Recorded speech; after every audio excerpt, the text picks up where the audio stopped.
This is an ArseBrothers production. Follow us on Twitter at The ArseBrothers. Get all our content on YouTube, Facebook, Spotify, and SoundCloud at ArseBros. And if you like what you hear, don't forget to smash that subscribe button.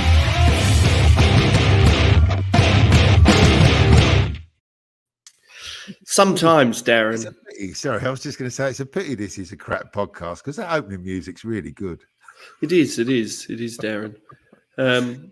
Sometimes, Darren, sometimes the really dirty, really filthy mingers, like the ones that you really just shouldn't, Darren, the ones that you think I shouldn't, but you do. Sometimes they're the most fun, Darren. Sometimes they're important. Stop it. And I feel like that game against Leeds, Darren, that game against Leeds was a dirty, filthy minger, like a 5 a.m. in a nightclub job, you know? But I'm fine with it, Darren. I'm 100% fine with it because I get 3 points, Darren. I get 3 points and it puts me on top of the table. Good morning. Good morning. Do you want me to say something now? That's the only thing I have prepared for the show is the intro. And I only thought about that 5 minutes before I jumped on. Okay. Well, that's more than I've got prepared. So be prepared for a very short podcast, listeners. Yeah, well, actually, we've got a bit to talk about because we didn't talk last week. We were both away. I was in London. I went to the Emirates. I was at Liverpool, so I haven't been for a month. That was good fun. Well, why don't we kick the podcast off there because we didn't have a chat about it. We spoke about it saying in the podcast prior, Darren, I said that this game against Liverpool was already a defining moment in Arsenal's season. The reason why I said it was a defining moment in Arsenal's season was because we were going to see, even though it was a weakened Liverpool team, it's not the same Liverpool that was. Granted, they just fucking did City. But it was a line in the sand moment for Arsenal to, I guess, move beyond this team who could beat the also-rans, but then couldn't go up against the big teams and do them. What were your thoughts on the game? What did you see? Just talk about whatever the fuck you want. I don't care whether we talk about Liverpool or Leeds. Do whatever the fuck you want. I think the theme for me this podcast is how much I still hate Arsenal fans. Do you know, we're top of the league. You know, when we started this season, none of us, even me, the most positive Arsenal supporter that the world has ever seen, was struggling to see how we would challenge the top two. You know, let alone top four was always going to be difficult. You know, Tottenham, Chelsea, Manchester United, Liverpool, Manchester City, the emergence of Newcastle, then there's normally always one. You know, we are top of the league and playing some beautiful football with a side that is brimming with young talent that's only going to get better. And, you know, after about 20 minutes in that Liverpool game, Liverpool equalised and there was about a 15 minutes spot where we were under the cosh. The crowd, which I know has been fantastic this season, the crowd were nervous. It was quiet. It was almost pin drop quiet at times when Liverpool were attacking. And it's strange because it's been so vociferous there and it was quiet. And then 3 rows behind me, a bloke who's obviously not reading the room stood up in this moment of pin drop silence and said, "Xhaka, you're a cunt." and I thought, it's just bubbling under the surface. We're top of the league. We were 1-0 up, or we were beating Liverpool, and they were attacking, and suddenly there was this murmuring of disquiet. And I'm just going to continue this theme briefly because I want to go on to the Leeds game and the same negativity. At half-time, there I was down in the luxurious bathrooms at Arsenal, which reminded me of when I used to stand in the clock-in back in the early 80s when you would stand in 6 inches of piss with 500 blokes trying to urinate with 6 available urinals. And I was just luxuriating about how football has changed in my lifetime. And the bloke next to me said to his mate, he said, and this is a half time, so we had just gone 2-1 up. Saka had just scored. And the bloke said to his mate, it's about time that Saka did something. He's been fucking useless this season. And I'm standing there and just thinking, I can't bear it. I can't. It's very, very, very close. It's bubbling under the surface. Do you know what? We're top of the league. We lose 2 games, that crowd will turn. Hate them. Hate Arsenal fans. Not all of you. Darren, I think I said it on this. I asked the question on a podcast when it was you, me, and Ryan on a couple of weeks ago, and I said, how far away do you think the negativity is? And you've just answered the question. And I said on that podcast, I was like, we're only ever a couple of wins away from, the Arteta out guys getting their feet under the table again and saying, well, I fucking told you so. And that's why that Liverpool game was so season defining for us. If we go back to last season, we've got a fairly heavy defeat to Tottenham in there. We've got, getting close to City and getting done in there. We got close to Liverpool. I think we got done by Liverpool. We got done by Man U. And at the start of this season, Dazzy, losing that game to Man U in the manner that we lost that game to Man U, that was the first time I saw the cracks immediately appear. That early in the season, immediately appear. Because we went for it. And I think I said in that podcast, I'd rather see a manager going for it and trying to put the foot on their jugular. And the reason why I said that at the time was I think Mikel Arteta is trying to change the mentality of the team to say, no, it's our ball. We're going to go out and win it. We're going to dominate it. We're going to be the defining force. And it's interesting because we won that game, which is a game that we wouldn't have won last year because we would have gone to pieces after we conceded. And then consequently, the Leeds game is 100% a game that this team would never have won in years past. We'd have lost that and we'd have probably lost it heavily. And yes, we owe a lot to Aaron Ramsdale in that game. We owe a huge amount to Aaron Ramsdale. But that's what you buy fucking players for. And that's what you buy Aaron Ramsdale for. Yeah, look, I couldn't agree more. But in fact, you can squeeze one in the middle there because we played up against PAOK Pubside midweek. And they put us under the cosh for an hour in that game. We were severely under pressure. And I think going back to the Liverpool game, the joy from that is that we didn't only get pegged back twice and didn't capitulate. We actually went on to run that second half against Liverpool. We took them to the cleaners. There was only one side in it. The scoreline flattered them. We were much, much better. But then we've just hit a little bit of bad form. We've changed the side hugely midweek to travel to Norway, which isn't a short journey. It's a mix-up of a team. All the squad still travelled pretty much. So everyone's got that same jet lag, get back Friday afternoon, go up to Leeds, who haven't won in 5, and are just playing in front of a crowd that's incredible. And we defended magnificently in both of those games for a couple of hours, and we didn't concede a goal. And yet all I heard, I'm going to go, let me just briefly, because this one I watched back in Spain in the Arsenal Costa Blanca Supporters Club. Shout out to me mate Declan, because I said I was going to say this. I couldn't believe second half, we're under the cosh. And rather than the support getting behind us and cheering every fucking Gabriel block and cheering every Saliba clearance and wondering at every Ramsdale save, there's people shouting, "Press, you're a cunt, you're giving the ball away, Party, you're fucking useless." And it feels like the whole crowd are so nervous and so on. Let's just enjoy it. This is George Graham's football. We are George Graham. We're going to win the league this year.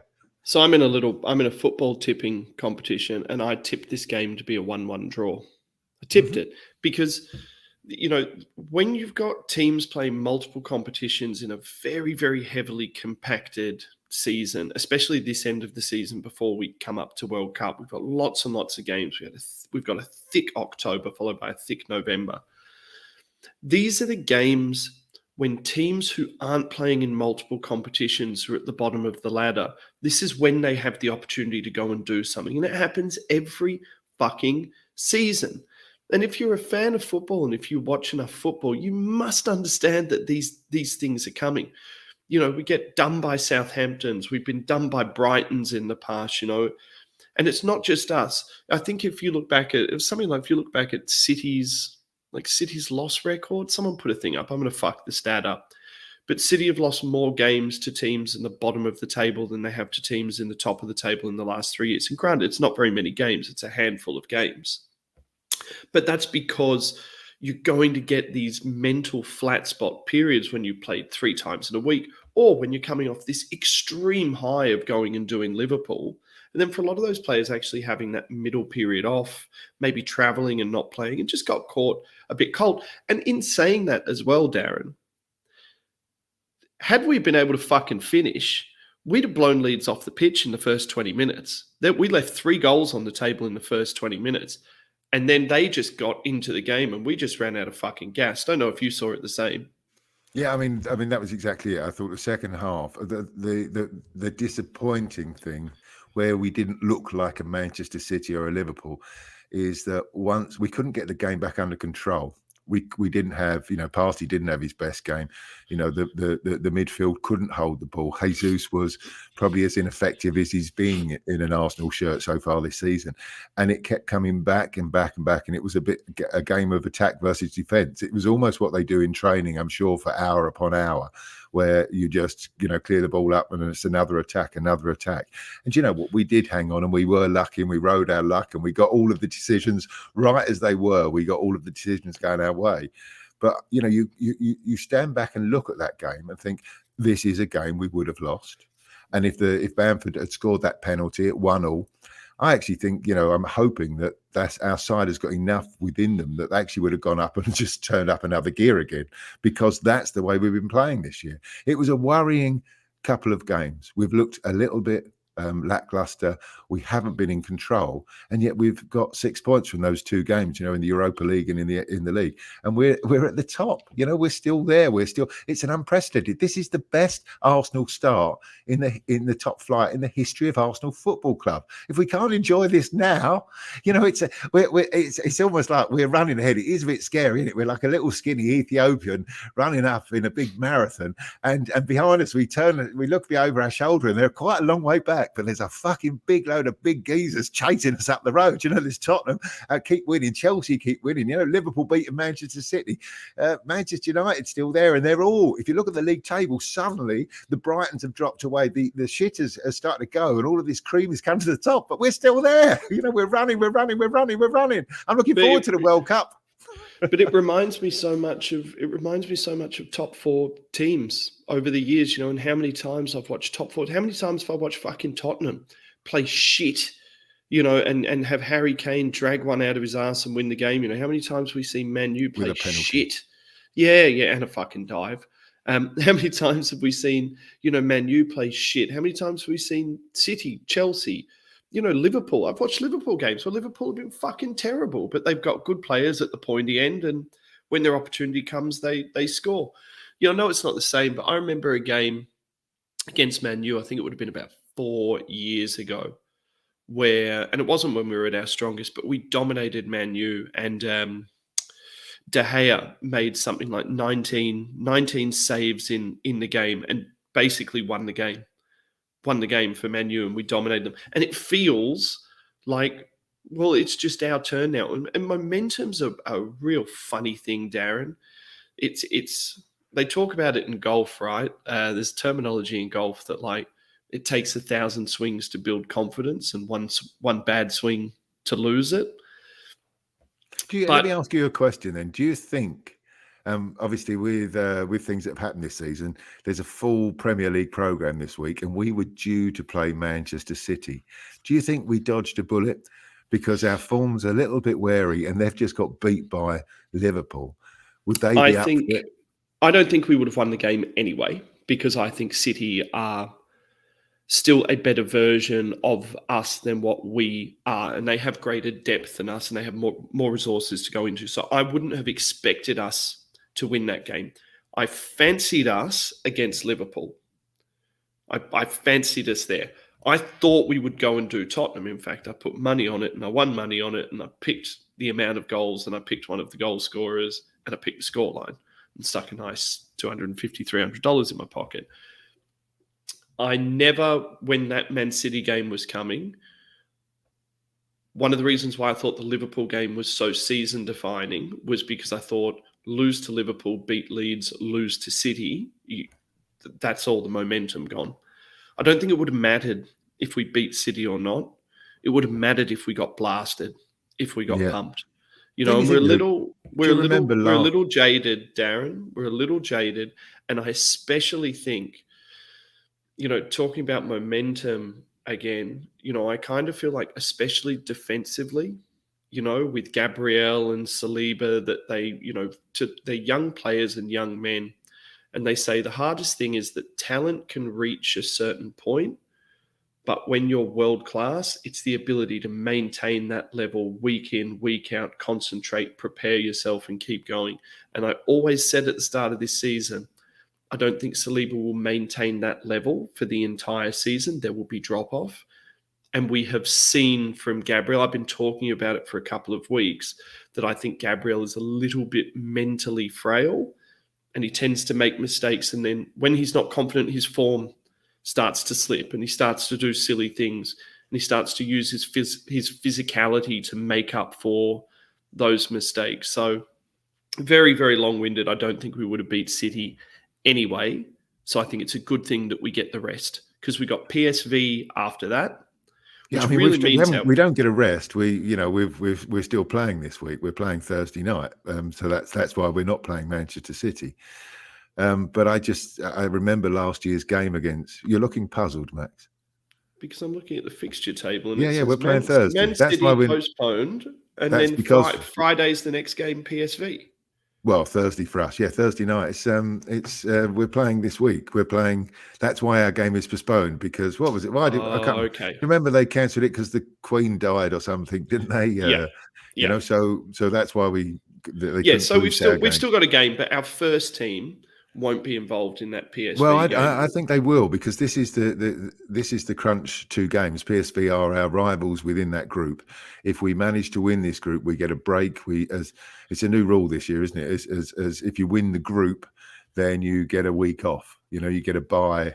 So they can sort out the wheat from the chaff. I'd still be giving the 2 centre backs a rest. I don't think PSV have got so much that Holding and Ben White can't do a job there. Well, that's not resting Ben White. I mean, I do think there will be changes. I'm not saying that there won't be, but I think, there may not be the 8 or 9 changes that there's been. I think we may see Tierney start. I think, we will see Holding start. Are we going to give Xhaka a rest at any point? Granit Xhaka's played every single minute of every single game. Because he's played all the Europa games as well, and he needs a rest because he'll come undone. He's very injury resilient, Xhaka, but I fear that mentally he could come undone. Yeah. I would just want to go back to the City game because I thought last year at the Emirates, that was the closest we've come in 4 or 5 years to beating Manchester City. We were the much better side. Arteta understood how they were going to play against us. And tactically, we were much better. It was a Gabriel sending off, if I remember, and then a late winner from them. When really we lost it, the crowd lost it, the players lost it. We should have won that game. It's games at the issue. So I think when you look at Arteta, he's managed. We got beat by Spurs at the end of last season, and that hurt. But there was a bit of special this year when we played Tottenham. I'm sure he used that defeat last year, and I'm sure he's going to use the defeat last year by Manchester City in the same way. I was looking forward to that game, and I but I think it was just probably good that after they've just been beaten, they don't normally lose 2 games on the trot, and I think they would have been a lot more difficult to play this week than hopefully after the World Cup. Let's see. You mentioned Gabriel. I'm not Gabriel's biggest fan. I like him. I like him as a player. I like the fact that he's big and he's strong, and I like the fact that he's got that energy and that enthusiasm. I just don't think he's a good enough footballer to do what Arteta wants to do. The same with Tierney. He's playing more. He's playing Tomiyasu now instead because he's more of a footballer. He's 2-footed. But Gabriel, for all of what happened at the very end of that game, I thought he was magnificent, the way he continued to throw himself into challenges and led that line. And he was the stronger, I thought, of the two, him and Saliba. I thought Saliba had a fucking bit of a mare with some of his decision-making and things like that. And yeah, look, I said last week that I thought it was time that Gabriel came out of the team. I was like, I think he needs a rest. I think he's, at that point where he's starting to look like a bit of a penalty machine. But, we can't forget that despite Saliba's physical prowess and his technical ability, he's got, 10 not even 10 Premier League games under his belt. And you got a guy next to him in Ben White who's got 100 and some, probably more than 150 for Ben White Premier League games. I just think at some point it's not possible unless you're the Leicester team that won the Premier League with the same fucking 11 people and no one ever got injured and they played in no other competitions. I don't think it's possible to go through an entire season without rotating. And I fear that the longer you go without rotation, the harder rotation becomes in big games. Whereas Don't you think that the very fact that Ben White has played all season at right back and has been fabulous this season, fabulous, he's, almost faultless. The fact that he is playing every game means that when we rotate, we're not bringing in someone who's cold. We can drop Saliba or Gabriel. We can put Ben White in the middle. We can put Tomiyasu in the middle. We've got three choices at left back now. Maybe we should, spend a little bit of time talking on that. How is Kieran Tierney feeling? I mean, I read a thing this morning that said Arteta pulled him aside for the Liverpool game and said it's a tactical thing. It's not you. He said it's a tactical thing. I'm going to play Tomiyasu. And he took it like a man and he knows he's got to fight. But then going to Leeds, Tomiyasu kept his place in that side, and rightfully so. I mean, apart from a bit of a dodgy mistake early on in the game, played really well. He's a very, very talented two-footed footballer. Yeah, well, at the start of the season, I said that I thought Kieran Tierney was overrated and that I really liked him, but I felt that he was overrated and I felt that, he was an effort player and people loved him because they reminded him of the way a footballer should be.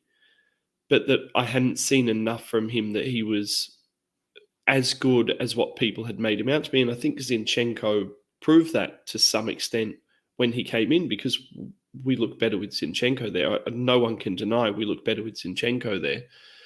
And Tierney does have a fight on him. I understood the move from Arteta, obviously in the Liverpool game, to go with a more defensive right back. And I think Arteta is just one of these guys who, once someone does something and they do a good job, he says it's your job until it's not your job anymore. And I think if Zinchenko was fit, you might actually find that Tomiyasu, after his Liverpool performance, where he put Mo Salah in his pocket, you might have found that Zinchenko wouldn't have got back in the team either had he have been fit. So I hope we've got a culture now at Arsenal where all the players understand that it's a bloody long season, where all the players understand that they are part of a collective and it's not necessarily about you. And the best teams in the world have players who are fighting for positions. And that just means that when Kieran Tierney gets his next run, when Kieran Tierney is selected against PSV, he's got to go out there and he's got to be the best he can possibly be in his position and wait for Tomiyasu not to be the best in his position.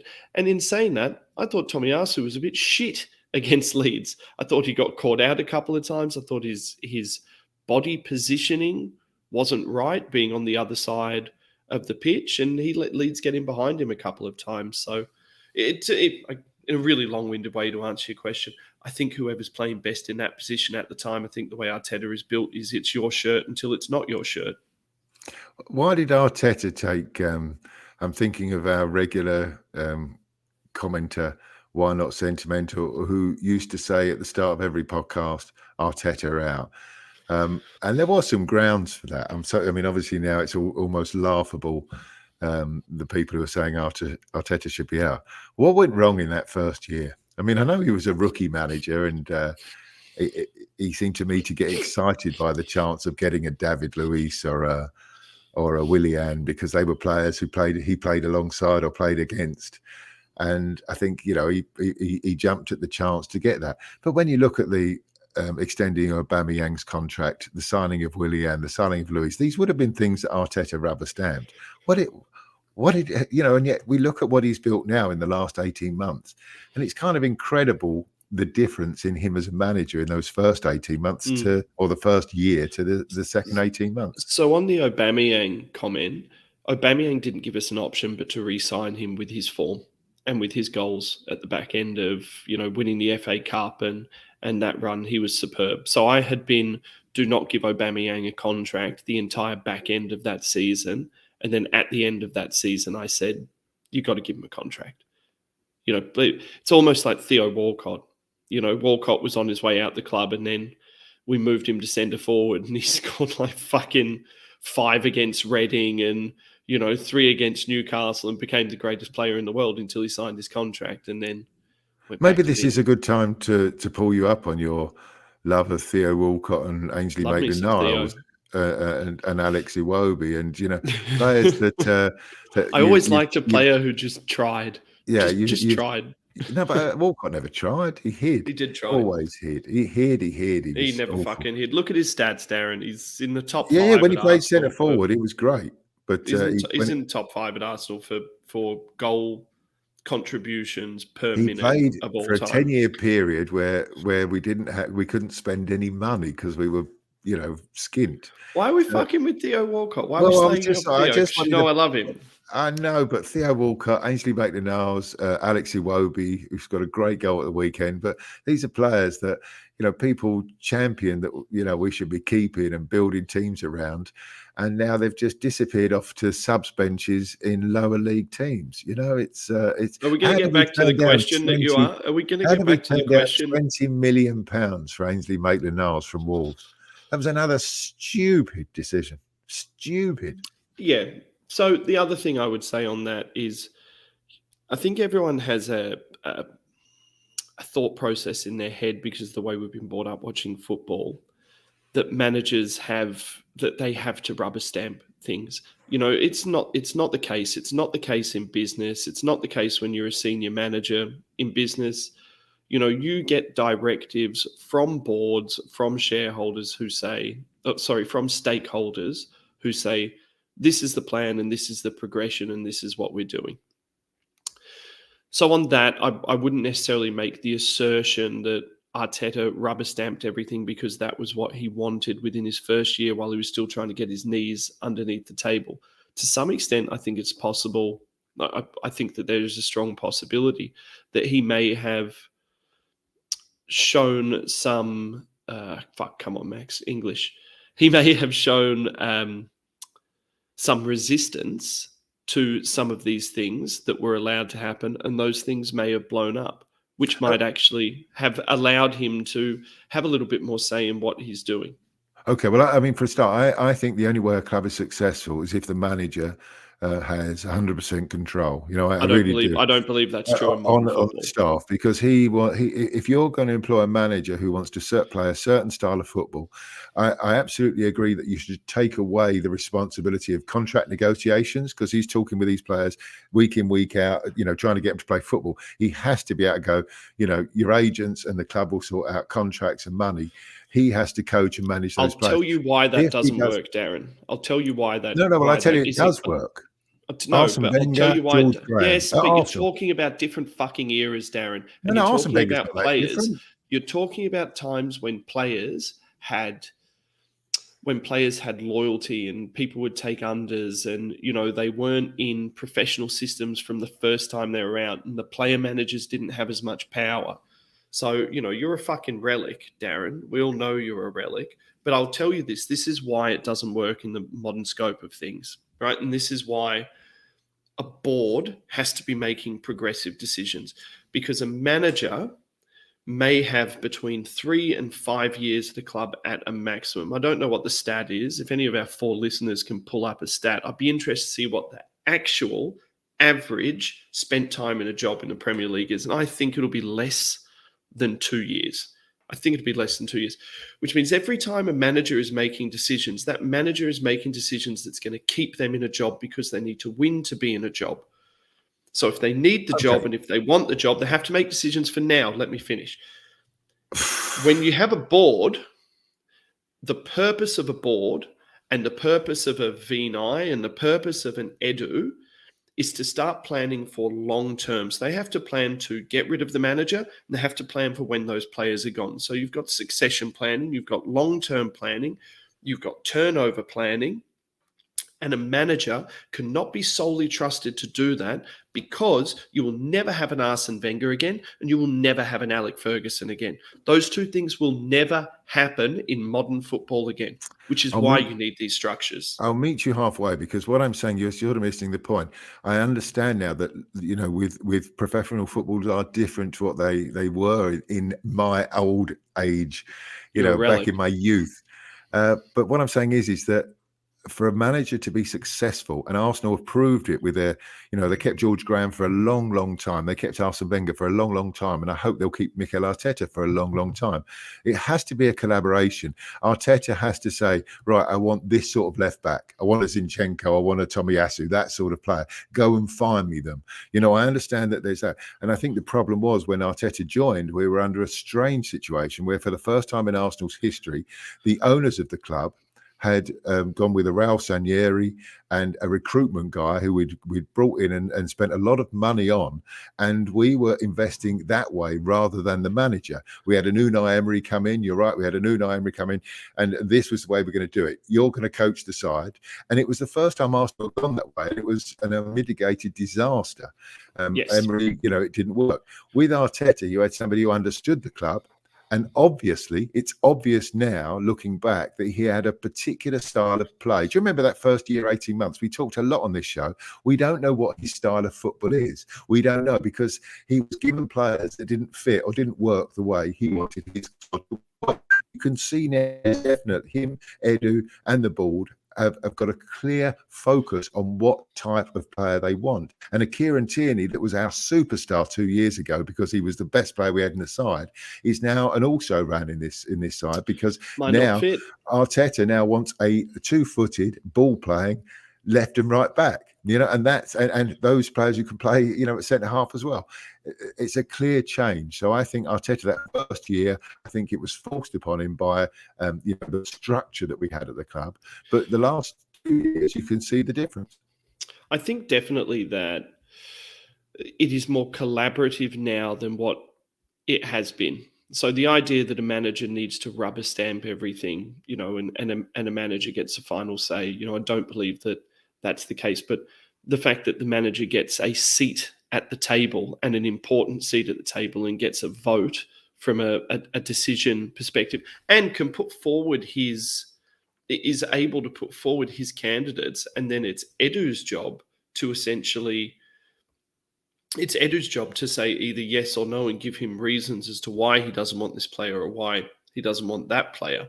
But, so I agree with you. It's definitely more collaborative, and I think there is scope to make it so that the board and the technical directors are there to support the manager. The manager isn't there to undertake the board of directors' direction, essentially, which was the position we were in with Emery, where we had a rabble of players. And I think if you look at Arteta's first season, if you look at his second season for that one, because we're into his third season, right? We're into his third season. Yes, we are. Yeah, this is, he's been there for 2.5 years. If you look at his first season and his second season, both of those seasons were heavy transition. There was a picture of the first team and it had all the faces X'd out compared to what was there now, and we were at full turnover. And that's not just turnover of talent, because the thing I genuinely believe in Arteta is I think that the personality and the fight, that old saying, it's not the bark of the dog, it's the fight in the dog, fight of the dog. It's a fucking saying. I've got absolutely no idea what that's saying. There's a saying that's like, basically, it's not about how big the fucking dog is in the fight. It's about how much fight there is in the dog. Okay. That might be more like it. It's a boxing. I fucked it up royally. But it basically means that, you can have you can have people like Aubameyang and people like Lacazette who think very highly of themselves, and are able on their day to, produce high-level football. Or you can have someone like Eddie Nketiah, or someone incredibly humble like Gabriel Jesus, which is actually the trait in him that I most like compared to what we had before. This fucker's not showing up in a gold Lamborghini, Darren. He's not an Alex Lacazette, lip on the floor every time he doesn't score. He gets up and he goes again and he's humble. And I think that's what Arteta is building. I think he's building a team of absolute fucking kill each other for the badge, humble guys. I think he's putting a group of men together who don't necessarily have ginormous alphas. I don't think this team can handle an alpha, Darren. I don't think this team could handle an alpha when it had Aubameyang. I think it unbalanced us. I think it's the way Arteta wants to play his football is that everyone contributes in their position to a team effort. Yeah, sorry, I was slightly distracted. Absolutely right. I think Jesus it is a different animal. I've managed to watch episode 4 now of the Arsenal All or Nothing. I can't watch it because I know it's like reading the book when you know the ending, and I didn't like the ending. But I did watch the Aubameyang one, and you just realise that's why this team is working now. There are no superstars. The problem is, what happens there is another really good, interesting thing we've got to talk about: contracts. The likes of Martinelli. I didn't realise, by the way, I saw a tweet today. He had 4 trials at Manchester United, and they didn't sign him. There's a picture of him there when he was at 14. I really didn't realise that. That's a huge coup. Now we've got these players, Saka, Martinelli. What are we doing now? Are we turning them into superstars? Will their heads get turned if somebody offers 400,000 for Saka? Do you know, where does the loyalty go? If you listen to Gabriel, to Martinelli, they're all loving being at Arsenal. They're all loving being part of this project. But when one of them gets a big contract, is this going to upset the apple cart? I told you this story before, and it's only hearsay. It's going back even before my time. But Alan Ball played for England in the World Cup when we won it, was Arsenal's biggest signing at the time, got signed by a huge amount of money, and he left his payslip in the middle of the dressing room at Highbury, just so that all of the other players could see how much more he was earning than they were. You know, and you sort of think, in this day and age when everything's public and it's not, I'm sure they don't get pay slips. I'm sure they don't get little brown envelopes of cash every Saturday afternoon. But, you know, what's going to happen? What is going to happen when in the summer someone comes and offers 60 million for Martinelli? Yeah, so first of all, your internet is absolute fucking cabbage, but I've managed to piece together the words of what you've said with your head has been frozen in the same position now for about 5 minutes. But first of all, I think you have to win, and you have to be winning, because I don't think players will leave a winning team for a little bit more when we're talking about already earning an ungodly amount of money. I think that's the first thing. Second thing is we are going to have to come to the table and start producing money for these guys. So, you know, we produce the money for Saka now at 200,000 a week. You know, is Martinelli a 200,000 a week player at this stage? No. Would it cost us a whole lot more to go and buy a Martinelli at Martinelli's level, considering how much money we have inputted into his development? Yes. So in that case, you know, Martinelli might not be worth 200,000 a week, but the amount of money to go and find someone at his level or develop someone from scratch again far exceeds it. So I think for the right players, for the players who have done the right thing and improved to the degree that they have put themselves in a negotiable position to earn big money, well, big clubs pay big money. And we paid fucking a shit ton of money to people like fucking Kolasinac, even though we didn't pay any money for him up front. I understand that was skewed. But, you know, we paid massive money for Ozil. We put massive money on Aubameyang. So I've got no problem putting, you know, 50%, 60% of those sorts of wages into players. I mean, what happens when someone comes and offers us 60 million for them? I don't really give 2 fucks. And I don't think Arsenal should give 2 fucks. Because I'll tell you what, if there's a player in that dressing room who decides money is more important than togetherness and money is more important than the badge, then those players shouldn't be anywhere near this fucking team anyway. And I wish them well as they go on their way. I just fear that if we give Saka 200 grand a week, I mean, he's probably, you know, most of these players are on, you know, what is our average wage bill these days? You know, I mean, pretty low. Somebody like Martinelli is probably on 50 grand a week. Well, You know, he he's needs he probably needs to go up to 170 grand a week. And yeah, yes, but when so he you gets when you 170 grand a week, and then Gabriel, who's probably on 70 grand a week, wants 170, and then well, Darren, Saliba then wants 200,000. when you're paying people a wage to be a sixth place team or an eighth place team, and those players deliver you a second or third place finish and Champions League, you fucking pay more money. That's the nature of football. So if every one of those players needs to be upgraded and that allows us to maintain, it allows us to build them, fantastic. But I tell you what it does mean, Darren. It does mean you can't be turning down 20 million fucking pounds for Ainsley Maitland-Niles anymore. It does mean that as well as being a good buying club, you have to become a good selling club. And I it think may so. I mean think Kieran Tierney is probably a very good example. If somebody now offered us 35 million for Tierney, it's probably a good deal. You know, if he it doesn't may mean, fit Darren, into you've got to Arteta's start plan. being a bit more ruthless. You know, if God forbid, because I love ESR, right? But let's say that, what's his name? This fucking new young man who's been scoring all the crackers, Vieira. Let's say that Vieira just has a fucking stonking season, right? Let's say he has a stonking season, rips it up in Europa, gets his way into the Arsenal team. Unfortunately, really ruthless clubs, and I've said this before, this is where Arsenal fans have to piss or get off the pot. Because really ruthless teams who win, right, they'll sell. And they'll sell Tierney's. And if ESR hasn't been able to get on the pitch enough in 2 years, and someone comes in and says, I'll give you £50 million for him, and you've got an Odegaard, and you've re-signed a Martinelli, and you've got a Vieira, and you've got all of these players coming through, you may have to take the money on that. And you've got to take the money on that because you've got to balance the books. You can't keep them all. They're not fucking Pokemon. Here's another question for you. Martin Odegaard, club captain. Has he inherited the club captain curse?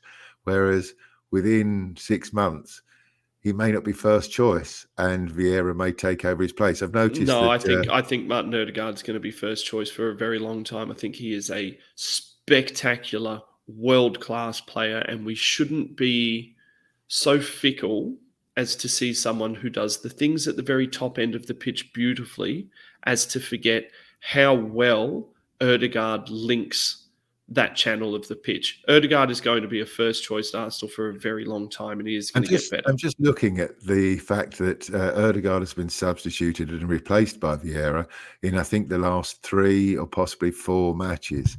And so obviously that's where Mikel Arteta sees that Vieira is going to play. And you know, I'm just asking that question. Is that, I mean, I think Odegaard's superb. You know, he's in a wonderful vein of form. The pass that he put through for Saka was so inch perfect. You know, I think he's a delight to watch. It's smart contingency planning. Smart contingency planning. You don't have Emile Smith-Rowe there.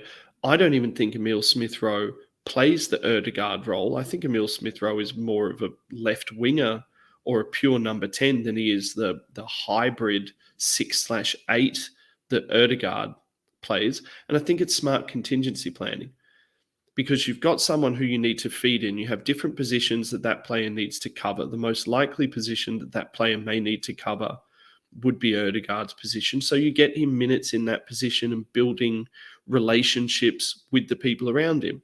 For Arsenal to be successful, one of the reasons why Arsenal found success at times last year was because of the combination of Tomiyasu, Partey, Odegaard, and Saka that basically controlled that right-hand channel. And you can see what happens when one of those pillars is removed. We saw that in Thomas Partey. You know, once one of those pillars is removed, it becomes difficult to replicate those things. So smart contingency planning would imply that you are making decisions, especially when you're either ahead in a game or when you're looking for goals in a game. Because if I'm looking for goals, pure goals, I'm almost pulling Odegaard off for Vieira. If I'm in the back end of a game and I'm like, fuck, we got to score 2 goals in 5 minutes, I'm not looking to Odegaard to goals. I'm looking to someone like Vieira for goals. I think we saw that with Pepe when he played last season. You know, you need goals, you put Pepe on. He's going to do fuck all else right, but he'll get you a goal because he's got a cracker on him.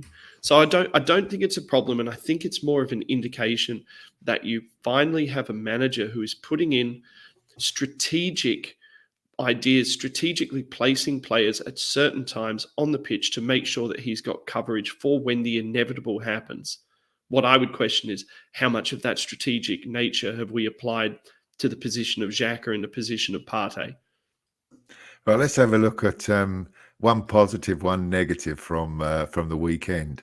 I know we were under the cosh, and most of the fallout from our game against Leeds United was the fact that we were hanging on. The decisions went for us. We had our goalkeeper had a great game, which I agree with you 100%. That's why we've got a great goalkeeper, for him to have a great game.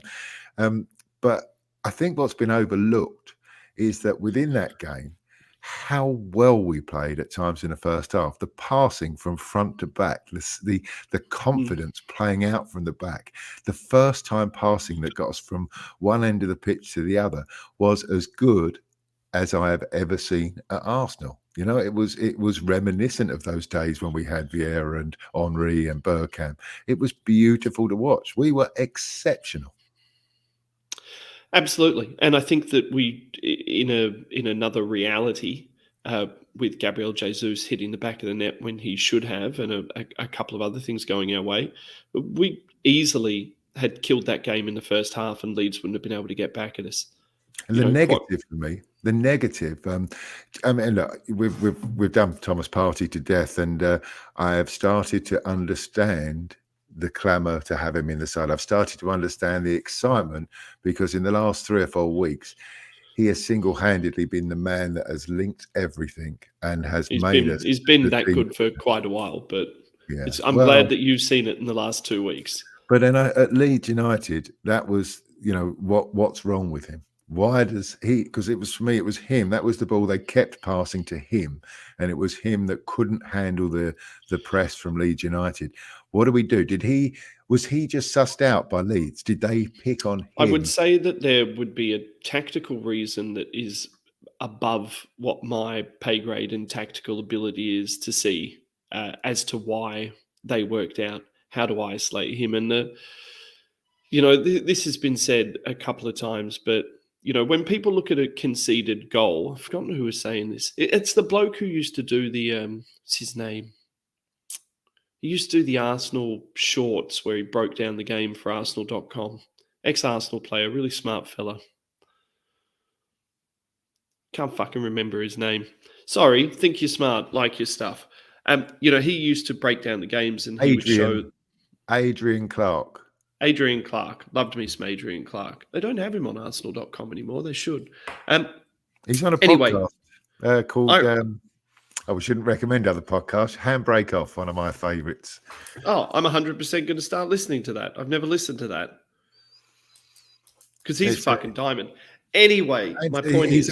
They have Amy Lawrence as well. She's normally on it. Yeah, I like Amy Lawrence as well. It's the Athletic podcast. Oh, well, I've got to pay for it then, don't I? So No. It's a freebie. Don't worry. It's a freebie. Anyway, my point was... Just like this one. This is far better. Clark used to break down goals and show that the thing that we see that is the final moment before the goal that goes in, that there's a chain of events that happen before that, from someone not pressing effectively up top, from someone pressing too heavily, from the team not pressing as a unit, isolating someone gets pulled out of position. So, in my roundabout way, considering how good Thomas Partey has been against far superior opposition with far superior players, I don't believe that it was Thomas Partey who was the problem. I believe that there would have been a couple of triggers throughout that team that contributed to it, is my answer. Very long-winded. Who's this bloke? Adrian Clark, name of a different podcast. What am I talking about? That's what I'm talking about. Finish point. Full stop. At this point, this is where you normally ask me questions, but I've got to say I've been asking all of the questions. What else do you want to talk about? So I got not many comments. We haven't got many listeners when we do it in this time. So we got one from Humbo Gumbo, who is one of our very loyal listeners. And he said, the Arsenal fan base reflects society. Every cunt is on edge. Apart from me, I'm stoned. Well, we said at this time slot we don't get many listeners. Some of them just helping them relax and chill out and fall asleep. Okay, I'm going to fucking butcher your name here, so excuse me. What, Marcin Ostrowski? Marcin Ostrowski. That's not as bad as what I thought. I was going for Marcini initially. Marcini Ostrowski, but would have fucked it up. Lovely to have you. First time seeing it. He said, Leeds until our game made 136 out of 160 pressing sprints. In our game, they only made 230 press sprints. This is how they shut us down. Okay, so he's saying they up their intensity hugely, almost by 70% more intensity in this game than they did. But for me, they targeted Partey. They targeted Jesus as well. That was what they did. You know, the press was magnificent. I don't know if you get to watch Match of the Day over there, but they did show a bit of Leeds and how they just closed us down.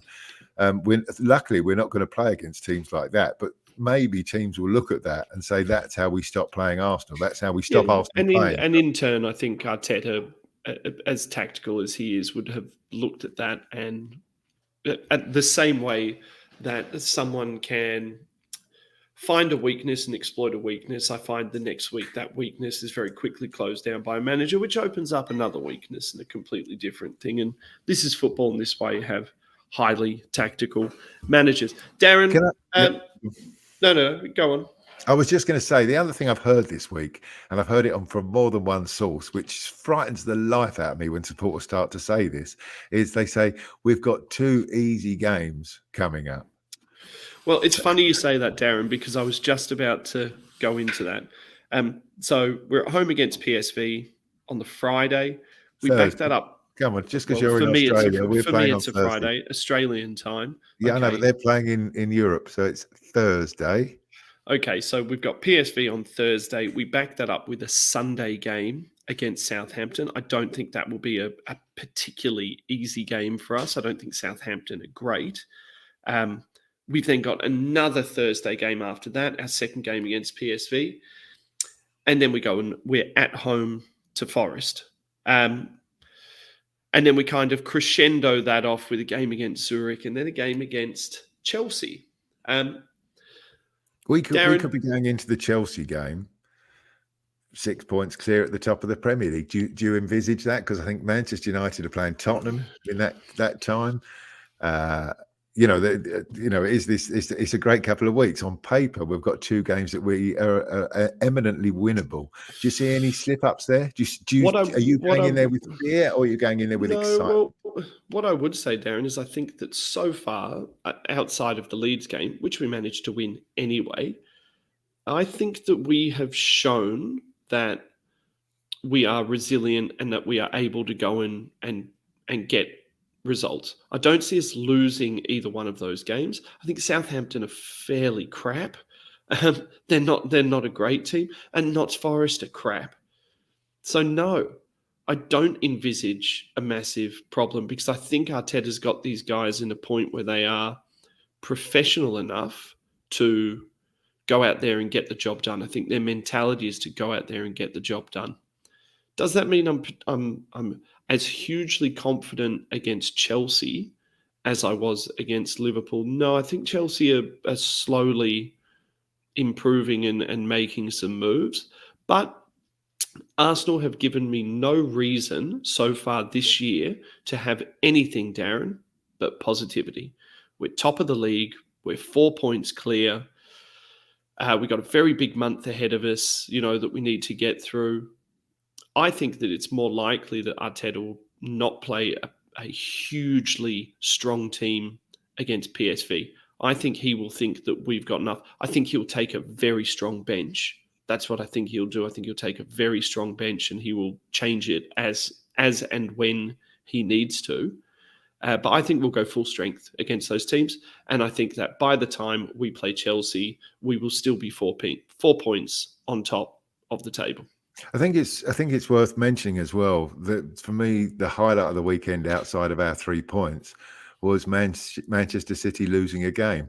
I was really really worried that this could be an invincible season. They look so good. They're just, knocking teams over for fun. They're scoring goals for fun. Defensively, they look good. And I just had that fear with Liverpool dropping off and nobody really being up at their level that this could be the season that the Invincibles weren't the Invincibles. And I just wonder if people like Patrick Vieira and Ray Parlour are all sitting at home looking at the TV going, yes, come on, Liverpool. Because it's a special thing being invincible. I don't think, Darren, that in your lifetime or in my lifetime. Don't say that. I've got lung cancer. Don't say in my lifetime. That might mean like Darren, the end of this year. In my lifetime, which might be less than yours after my recent diagnosis. It's not that bad. Don't play top trumps with me, mate. I can beat you. I don't think in my lifetime, Darren, there will be another invincible team. No, but I don't say in my lifetime. Say in the next 50 years or something. I just don't think there'll be another invincible team. Same as I don't think that you're going to have another Leicester win the Premier League. I think that these are once in 100-year events. I don't think it can happen. I think that I don't think it can happen. But I have to admit, I am always relieved when someone's gone unbeaten and they have a loss. I am relieved. Well, we are a quarter of the way through the season. We are top, and Manchester City were unbeaten. And I say again, our start is the best in the history of the Arsenal Football Club. This is the best start we've had, and potentially we could win the next 2 games as well. It's and you know what, Darren? Even if Man City do go invincible, let's say they go invincible next season, it doesn't take any of the shine off our invincibility. And I would say in a lot of ways, Man City would have done it in a time when there weren't the powerhouses that the Invincibles had. And we changed football. So stick it up your ass. Our one's gold. Go fuck yourselves. Can you believe you just... No, I was just going to say, can you believe without Ryan, without any notes from either of us, we've managed to waffle on for our hour without... any hassle. You and I are often more effective with just no fucking agenda because it's more like 2 blokes having a chat in a pub, except you're not allowed to drink and I'm not allowed to drink. So that's fuck that. I'm okay to drink. I've just got to change what I drink. Oh, I see. Red wines and gin and slimline tonics. But look at me, I'm skinny. You are. You look like you need a burger and a shag. At the same time. At the same time. Let me just say, it's a lot more recent than the last time I had a burger. We're done now. That's going to wrap us up for the week. Boys and girls listening, don't be afraid of the dirty ones. Don't be afraid of them. Sometimes in life you need what's that old saying, right? If you don't fuck a troll, you'll never know who the princess is, right? So if you keep making up sayings, huh? That Leeds game, I think the saying is you've got to kiss a lot of frogs, haven't you? Something like that. But in that Leeds game, we had sex with a very unattractive victory, like very unattractive. I mean, the point where you sober up halfway through it and you question whether or not completion is even possible. I wish I had control of the button. I really wish. But you don't control the button, Darren. You don't control the button. But the thing is, Darren, much like how Arsenal's balls are empty after this victory, so would the balls be empty whether that was a victory against City or a shitty victory against Leeds. One emptying one's nuts has the same outcome regardless of with whom those nuts are emptied within. And I would just like to say that Leeds are full of Arsenal jizz the same way Liverpool are, and we're top of the league. I forgot to go and find the video clip. Here we are. See you next week, you fuckers.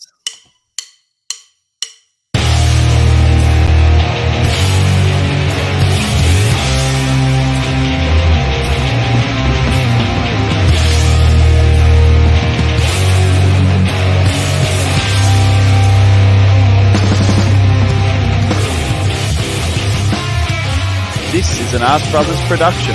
Follow us on Twitter at The ArseBrothers. Get all our content on YouTube, Facebook, Spotify and SoundCloud at ArseBros. And if you like what you hear, don't forget to smash that subscribe button.